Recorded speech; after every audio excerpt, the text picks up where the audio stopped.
अगर अभी तक कुछ भी नहीं पढ़ा है तो इतना पढ़ लो, 100% बोर्ड एग्जाम में क्लियर कर जाओगे एक अच्छे मार्क्स के साथ। Hello my dear student, welcome back to video. My name is Aamir from A1 coaching. तो बहुत से बच्चों की रिक्वेस्ट थी, सर इंपॉर्टेंट क्वेश्चन बता दिए ना, सर इंपॉर्टेंट क्वेश्चन बता दिए। तो फाइनली इंपॉर्टेंट क्वेश्चन लेके आ गया हूँ। चलो जल्दी से इंपॉर्टेंट क्वेश्चन देख लो, और जो कुछ नहीं पढ़ा है तो ये टॉपिक पढ़ के चले जाना जरूर से। उसके बाद टाइम बचता है तो बाकी टॉपिक्स पढ़ लेना, ठीक है। तो वो मैक्रो इकोनॉमिक्स के अभी देके आ रहा हूँ, माइक्रो इकोनॉमिक्स के भी आज आपको मिल जाएंगे रात तक, ठीक है। तो मैक्रो इकोनॉमिक्स में सबसे पहले जो चैप्टर नंबर 12 है, theory of income and employment. Macro economics आपका 40 मार्क्स का बनता है भैया, ठीक है। तो सबसे पहले इन्वेस्टमेंट मल्टीप्लायर एक क्वेश्चन है जो कि 4 नंबर का आने के चांसेस है। वेरी इंपॉर्टेंट टॉपिक, इसको देख के जाना भाई, ठीक है। इसका कर्व नहीं, खाली आपको पूरा प्रोसेस देखने कैसे पैसा इन्वेस्टमेंट मल्टीप्लायर, पैसा मल्टीप्लायर होता है। AD and AS approach important topic है, देख के जाना। सेविंग इन्वेस्टमेंट अप्रोच जरूर से देख लेना। फिर आपका आता है एक्सेस डिमांड, ठीक है। एक्सेस डिमांड में क्या है, मेजर्स एंड कॉजेस, क्या आता है, मेजर्स एंड कॉजेस। और फिर डिफिशिएंट डिमांड में देख लेना मेजर्स एंड कॉजेस, ठीक है। बहुत इंपॉर्टेंट है ये टॉपिक्स है जो कि इंपॉर्टेंट है इस चैप्टर से। चैप्टर तो बहुत लेंथी चैप्टर है, और उसके टाइम बचे तो न्यूमेरिकल देख लो, नहीं तो भाई न्यूमेरिकल मत देखो, 1-2 नंबर वाले ही पूछता है, ठीक है।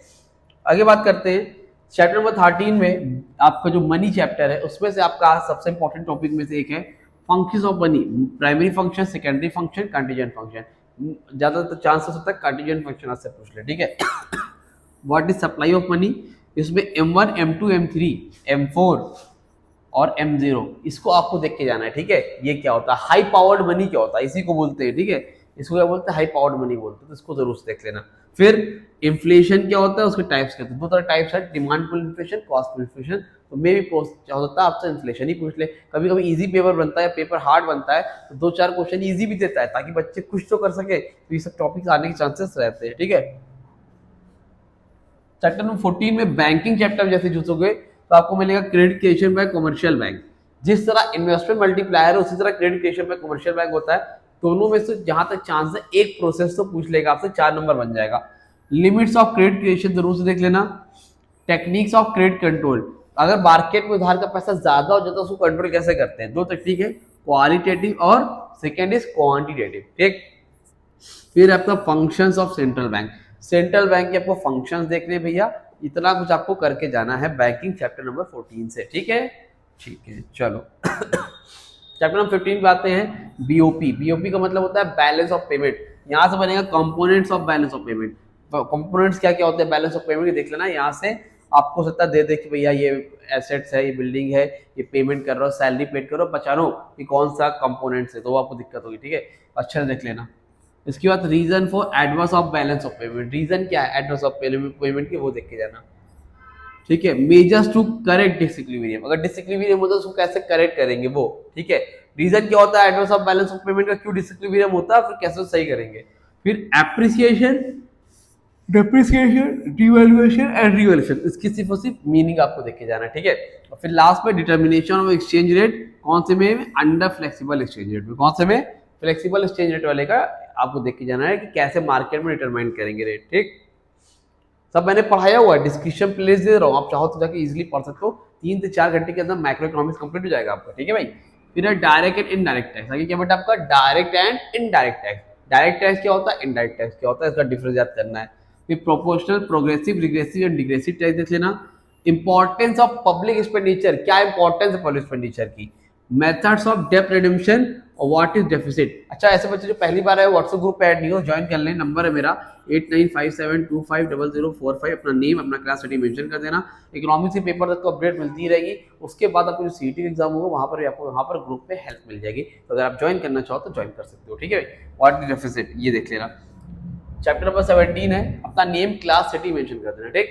गवर्नमेंट बजट, गवर्नमेंट बजट में आपका टॉपिक जो आएगा types of budget deficit. Budget deficit कितने तरह के होते हैं, कितने तरह के घाटे होते हैं, देख लेना। Revenue deficit, fiscal deficit, primary deficit, बहुत इंपॉर्टेंट है, वेरी वेरी वेरी इंपॉर्टेंट, ठीक है। फिर two implication of budget deficit, उसकी जब डेफिसिट हो जाएगा, जैसे प्राइमरी डेफिसिट हुआ, फिस्कल डेफिसिट हुआ, तो उसके इम्प्लीकेशंस क्या है वो भी आपको बताना पड़ेगा, बस। चैप्टर नंबर 18 में आओ, सर्कुलर ऑफ इनकम।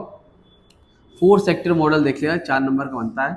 अब 4 सेक्टर मॉडल से बनाना है। अच्छा, 2 सेक्टर मॉडल नहीं देखेंगे, 3 सेक्टर मॉडल नहीं देखेंगे, दिमाग में आ रहा होगा भाई। देखो, अगर तुम 4 सेक्टर सीख जाओगे तो आपको ऑटोमेटिकली टू सेक्टर और थ्री सेक्टर भी आपको इजिली अपने आप समझ में, क्योंकि टू सेक्टर से थर्ड सेक्टर बनेगा तभी फोर्थ सेक्टर ही बनेगा, ठीक है। और इसमें एक नंबर में आ सकता है what is injection and what is leakage, ठीक।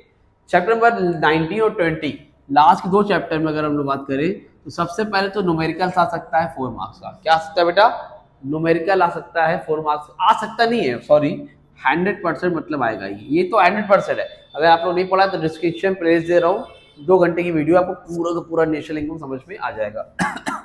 फिर थ्योरी में क्या सकता है? Intermediate goods, final goods, meaning of all at aggregate, GDP FC क्या होता है, जीडीपी एफपी क्या होता है, इसकी मीनिंग याद कर लो। और precaution estimation of national income, national income को मेजर करते हुए क्या प्रिकॉशन लेने चाहिए। उसके अलावा 4 सेक्टर होते हैं, यहीं पे लिखते रहा हूँ, सभी छोटी छोटी मीनिंग याद कर लो। हाउस होल्ड क्या होता है, फैक्टर कॉस्ट क्या होती है, ठीक है, रियल फ्लो क्या होता है, रियल फ्लो क्या होता है, ये सारी चीज़ें है ना, ज़रूर से देख लो। रियल फ्लो क्या होता है और क्या होता है, फैक्टर कॉस्ट हो गया, फर्म क्या होता है, हाउस होल्ड क्या होता है, गवर्नमेंट क्या होता है, तो मतलब बेसिक जो मीनिंग है इसके सभी पता कर लेना। नेशनल इनकम क्या होता है ये सब देख के जाना, आपका 4 नंबर का थ्योरी में ही बन जाएगा, ठीक है। बहुत इजी है, इतना देख लो। फिर कोई दिक्कत हो तो कमेंट सेक्शन में कॉन्टैक्ट कर लेना। माइक्रो इकोनॉमिक्स के इंपॉर्टेंट क्वेश्चन भी आपको मिल जाएंगे, स्पेशल कर्व की सीरीज भी ला रहा हूँ, वो भी आपको मिल जाएंगे, ठीक है। आई होप वीडियो अच्छी लगी, वीडियो को लाइक करो, चैनल को सब्सक्राइब करो। मिलते हैं न्यू वीडियो में, तब तक के लिए थैंक यू सो मच।